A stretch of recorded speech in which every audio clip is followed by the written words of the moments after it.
Gordon Mack here in Mi-Soul Studios, and we've invited in today somebody that's going to be joining the station, which I'm really pleased about, because I think it's about finding new talent, young people, and also people that are really happening on the scene at the moment. So, this is Jimmy Allen. Jimmy Allen, welcome to Mi-Soul. Thank you very much. I mean, I've got some questions here, but I want to do this interview as if it's going out to people that have never ever heard of you. They're not from the house music scene. They're just kind of, who is this geezer that's Gordon's talking to? So first of all, tell us your name, where you're from, and what you do. So I'm Jimmy Allen. I'm 34 years old. I've been DJing for coming on to 20 years now. Massive disco house head. Kind of started going to Southport Weekend very young and fell in love with the scene from a young age. So going to see DJs, Ron Trent, Kenny Dope, Louis Vega, DJ Spen, all them guys kind of really captivated me when I was young. And we're 20 years on now and I'm still just as in love with it as I was then, yeah. And how many have you played at? Yeah, I've played at this 4. 4? Yeah, so next year will be my 5th. And describe the music that you play. Because you came and played while we was at Sunsea Beat.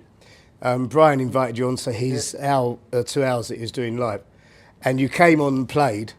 And I knew the tracks, but I didn't. You played them in a totally different way. So how do you describe what you do? So for me, I love house in all its forms. I love soulful. I like deep. I like kind of Afro. I like to go across the board with house, and I really like kind of being quite intricate with my mixing and kind of present tracks in different ways and use kind of effects, but also make sure the tracks are getting justified in their purest way.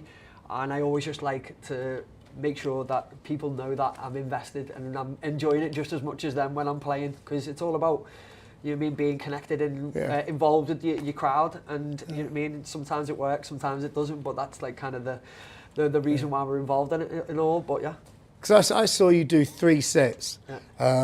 You came on and you done a second set at the Mi-Soul tent, and every time it didn't matter who was actually in the tent, whether they knew you or didn't. As soon as you came on, there was a different energy in the air, and it just the chemistry there and the energy I thought was wicked. Honestly, when the Friday when I did the first one, I was kind of really nervous at first, and I was a bit like, oh, how's it going to go? And then, because I had like yourself, I had Ronnie, I had John, Brian, everyone was stood behind me, and I was like, I was sweating it at first. I was like, this is like a little bit of pressure.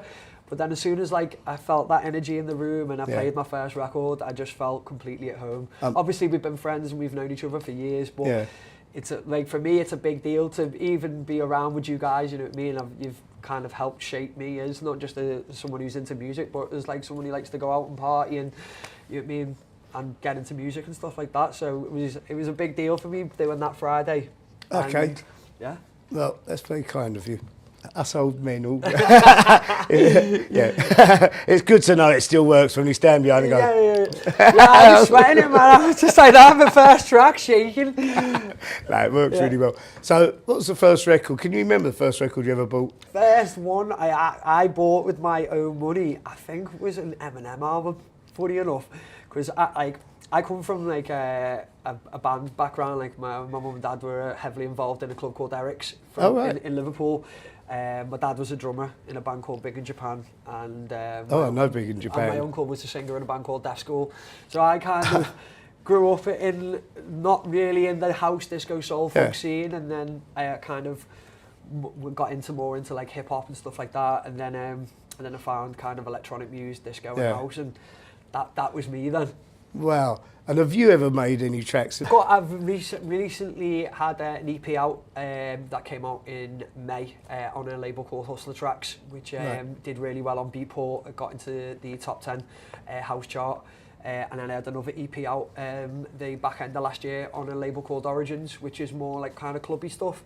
But I just want to make music and house music and like which represents me and represents the sound that I kind of want to go for. And obviously the soulful stuff really ticks all the boxes for me, and that's why it's going to be amazing doing a show here. And so out of the 20 years you've been DJing, I mean obviously it's gone up and up and up. Your favourite festival you ever DJ'd at? Yeah, well, it's got to be something to be at Southport for me. With it being such an iconic event and playing with not just like friends and family, but like massive inspirations to me and like idols. Just like I could say, like, you mean even being able to walk and be in the same room as people like Ron Trent, Kenny Dope. He done a set last time when he was, oh my goodness. So it's still like overwhelming for me to even be involved in these kind of things, but it's kind of all the stuff that I've been manifesting. So like I kind of just feel like this is the right time to kind of be doing all this. So your first show on Mi-Soul, when is it? Yeah, it's the 14th of September, the second Saturday. Second Saturday. And it's after Brian Power. Yeah. So it's 9 to 11. That's the one. I do know this. Have you worked out what your first track's going to be? Don't have to say. Don't have to say what it is. I've got a start and an end, and then I've got a bunch of tracks that I want to play. But kind of the first show, I want to kind of show people that of all different kind of spectrums of house that I'm really like into and I'm feeling, from like the past, the present, and the future. That thing there is when I set my soul up. Yeah. That was something that I wanted to highlight to people, was that we're not just all old stuff. We are past, present and future. So with the history, with the kind of current, and also what's going. And when you came up with that, I was like, wow, that's just talking the same language, just somebody that's slightly younger. Yeah. And probably the youngest person in our station now. Well, I like that.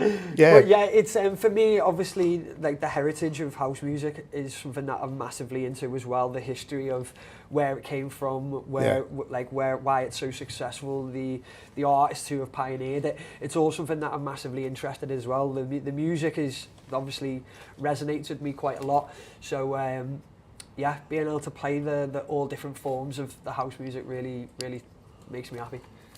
I'm really looking forward to kind of hearing your shows. And same, and I think as well, it's I'm really interested in as well is like kind of showcasing different parts of the sound and different labels and different artists, because there's so much stuff that doesn't get the airtime it deserves, you know what I mean? And play records in their entirety, you know what I mean? There's obviously a lot of mixing that's involved, but sometimes a record just deserves to get played, and I'd be really interested in doing some of that as well, where the tracks are getting spoken about, and the history on them, the labels, etc. Lovely. So I'm really looking forward to the future and you being part of the Mi-Soul family. And I'm looking forward to the first show, and I cannot wait. So welcome to Mi-Soul, Julian. Thank you. Thank you, Thank sir. you very much.